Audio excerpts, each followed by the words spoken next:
Alright, I got about the wildest thing I've ever seen for you guys. You're going to enjoy this one. So, the customer's complaint is that the radio does not turn off. You got under here, kind of a complicated setup for this, a little more complicated than it needs to be. But just in general, we've got your accessory relay one here.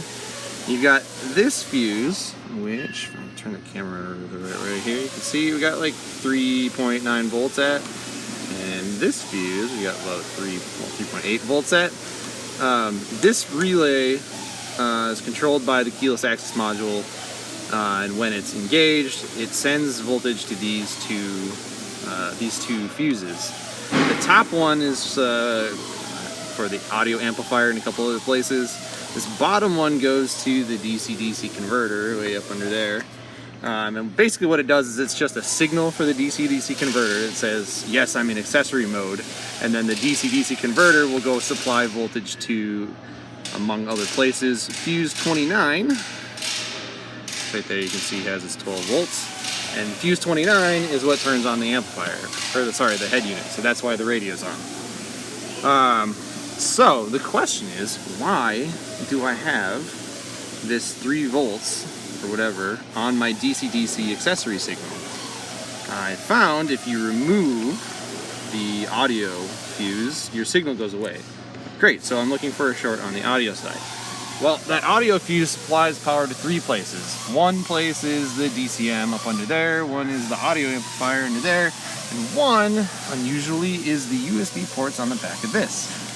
So I was getting ready to do some short hunting, and I was like, oh, I gotta move all my trim I had there into the back seat. Come back here, and oh, we got something plugged in back here. Let's just take a look. Hey, look, it's a power brick, whatever kind of thing. And you can see, Amazon Basics here, it's labeled this as input. Okay, well, let's just unplug it, see what happens.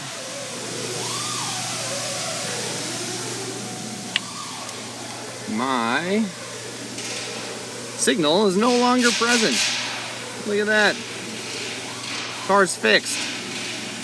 So basically what's going on is that power brick is backfeeding the USB, which is then sending the, just shy of 5 volts that USB is, through the audio fuse up there, the 15 amp, and then that's continuing through to the 7.5 amp fuse for the DC-DC converter, which is then telling the DC-DC converter that yes, we are in fact in accessory mode, which is then supplying power to the radio and everything else that's on when the ignition or when the key switch is in the accessory position.